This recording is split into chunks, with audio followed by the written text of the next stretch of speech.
And I like that. And I like JB Vision Guard. Yo, what's good, everybody? It's JB Vision Guard. Back with the segment, What You Think of JB? Today, this video is going to be about the best camera for a beginning photographer in the year 2025. The best camera for a beginning photographer in the year of 2025, okay? Some of the things that I kept in mind when doing this video was pricing. I know for the most part, most people that get into photography want to get into photography because it's either a passion, a hobby, or it's something that they want to kind of generate some revenue from. It's a business for them. So with that being in mind, or that being said, I have that in mind. So the camera that I'm selecting is also going to be a sort of budget-friendly camera as well. Okay. Without further ado, the camera that I feel is one of the best cameras for a beginner photographer in the year 2025 is going to be the Nikon D3500. The Nikon D3500. Places that you can find this camera are going to be places like Amazon, eBay, Facebook Marketplace, like those, even your pawn shops or some camera stores. You might find some on some camera shops. Pros and cons of the Nikon D3500. These aren't deal breakers, but these are some things or some suggestions or some specs that you may consider to be deal breakers for you as a person that's looking to get into photography. You may want a certain kind, a certain style, particular camera to get into photography. But like I said, as a person who's been doing photography for over 10 years, I've been in for videography and being a visual creator for over 10 years. This is some of the stuff that I learned and have seen and experienced over the years. The pros of the Nikon D3500 go as follows. One, it's a very lightweight camera. It's a lightweight camera for DSLR, so you don't have to worry about getting arm fatigue as you load this camera around and you go on your video shoots, your photo shoots.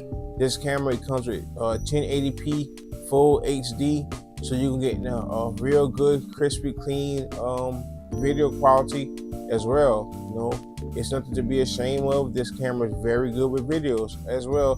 But like I said, when it comes down to the D3500, being a new beginner photographer, you're mostly focused on pictures, but it also has good video qualities as well. This camera has 60 frames per second, meaning that you're going to be able to get slow-mo footage. If you want that slow motion footage, you're going to be able to get that slow motion B-roll with this particular camera, the Nikon D3500. Another pro, user interface. The user interface is great for beginners. It's easy to function. The menu is easy to kind of maneuver through and find your settings and change your settings to adjust them to your liking, okay? That's one of the great things about the Nikon D3500. You're able to find just what you need, your ISO, your shutter speed, the aperture. You're able to find those things and locate those things relatively fast with the user interface on the Nikon D3500. So those are some of the pros of the Nikon D3500 as you begin your photography journey in the year 2025 as a beginning photographer. Okay, so now, unfortunately, everything that has a pro has a con as well. Con for the Nikon D3500, while they aren't deal breakers, for some people, they may be a deal breakers, but for me, it wasn't a deal breaker. It isn't a deal breaker, and I feel like it shouldn't be a deal breaker for you if you're serious about getting into photography in the year 2025 as a beginning photographer. So the cons of this camera is that it's not a 4K camera. I know most people hear all the stories of the 4K, and you love the 4K footage and what it can do for you. It can boost your sales, and it can boost your quality, yada, yada, yada. You don't have to have 4K. You don't have to shoot in 4K. But some cameras have it. This particular camera doesn't have 4K. The Nikon D3500, it's not going to be a 4K camera, but you're going to be able to get just as good footage with a Nikon D3500. You don't have to have 4K. But that's one of the cons of this camera. It doesn't have 4K footage. The other con with the Nikon D3500 is that it has no flip screen, like it has no swivel screen where you kind of flip over and kind of vlog with it. It doesn't have that. This is just straight, get to it, holding your hand, pointing, shoot. I'm looking at you in that direction.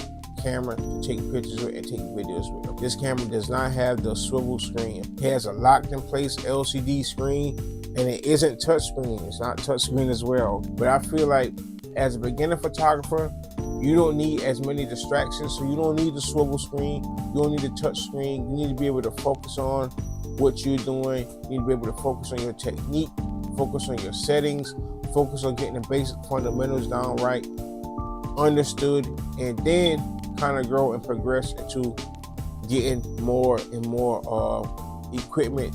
Not necessarily equipment, but getting a camera that has more modified equipment, such as a swivel LCD screen or touch screen. So those are going to be some of the cons of the Nikon D3500. And lastly, the autofocus. The Nikon D3500 has a basic 11-point system autofocus. So it's not the fastest camera when it comes down to autofocusing, but at the same time, this camera is going to be able to do what you need it to do within the parameters of being a beginner photographer. So you shouldn't find yourself in situations where you have to have a prime lens camera or a fast shooting lens on your camera because you're a beginner photographer. Okay, you want to find you engagements such as like birthday parties, animals around the house, maybe some birds, maybe some frogs. You might see a chicken, or just cars in the yard, homes, just things like that. In your beginning stage, you want to photograph as much as you can photograph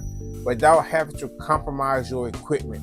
That's the thing about a beginner photographer. You want to be able to maximize, still being able to take photos and getting out and being active with your camera without having to have the pressure of this picture has to be perfect, because at this stage you're a beginner and you're trying to get better. Don't necessarily look for the camera with all the fancy equipment. You want to get that camera that's going to basically do what you need it to do. And with this particular camera, the Nikon D3500, you're going to be able to accomplish all that. So with that being said, the best camera that I feel will suit a new or beginner photographer in the year of 2025 is going to be the Nikon D3500. That's the Nikon D3500. If you have any suggestions of any cameras that you feel would be great for a beginner photographer or videographer in 2025, then drop it in the comments below.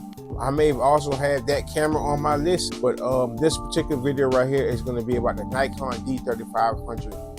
If you guys want me to do more videos like this about cameras for beginner photographers, let me know in the comment section below. Like I said, I will dive into that and put some more videos out. So I thank you guys for sitting down, taking the time to watch this video. If you made it to the end, make sure you hit that like button, share this video, subscribe to my YouTube channel. I'm going to get out there, take these photos, we're going to engage, and we're just going to keep running it up on this YouTube social media thing, man. This has been JB Vision Guard. Make sure you check out more of my content on my website, jbmediahub.net. That's www.jbmediahub.net. So I want you guys to make sure you tap in, stay tuned, stay locked in. Appreciate you. Thank you for your time. This is JB Vision Guard. It's been What You Thinking, JB. Peace.